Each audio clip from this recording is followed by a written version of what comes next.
Okay, Arli, come on. Let's go. Come in, sweetie. Now. Okay, Arlecchino. Wait a moment. Type R space. R space. Okay. Type go. Go. O space. That's right. Now I'd be a good dog. B-S space. R space.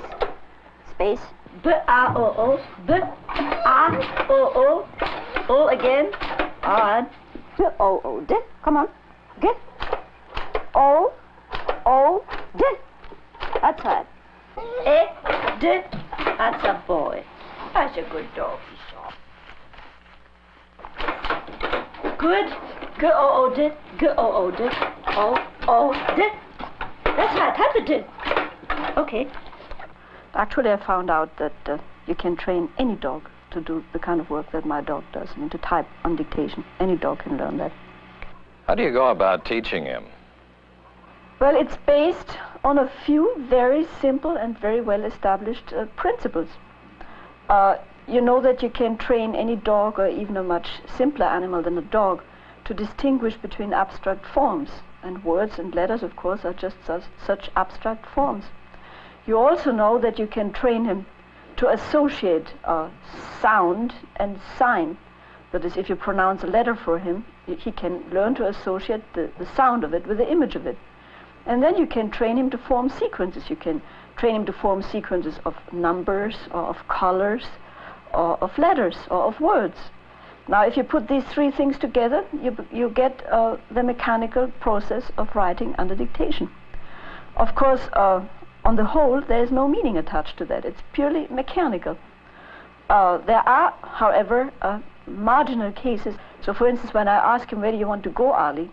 He'll always type car, C-A-R, because that's where he wants to go. He loves to go with the car. So in this case, he actually knows what he's doing. He doesn't always do it perfectly, though, does he? No, he does make mistakes. He makes mistakes when he gets bored. I found this, working with all animals, a very important point, that you must never get them bored. You must always vary your experiment, always keep them interested. And he makes mistakes under stress, of course, in unusual circumstances, like, for instance, when there are photographers around, journalists or so, then he makes more mistakes. But on the whole, he does a pretty good performance now. I should say he gets about 60 to 70% at least right. Mrs. Borgese has another typing pupil, a chimpanzee named Bob. Now, in one way, the work with the chimp is more difficult because he's less cooperative. You know, the dog always tries to please you, and the chimp just couldn't care less. You really have to catch his attention, his interest. He doesn't try to please you ever. On the other hand, it's easier because he is so tremendously intelligent. He is so intelligent that it scares the wits out of you. So I think that eventually we'll get farther with the chimp than we do with the dog. Mrs. Borgese's typing animals may never captivate the literary world, but they could revolutionize the world of stenography. Tom Pennant, NBC News in Santa Barbara, California.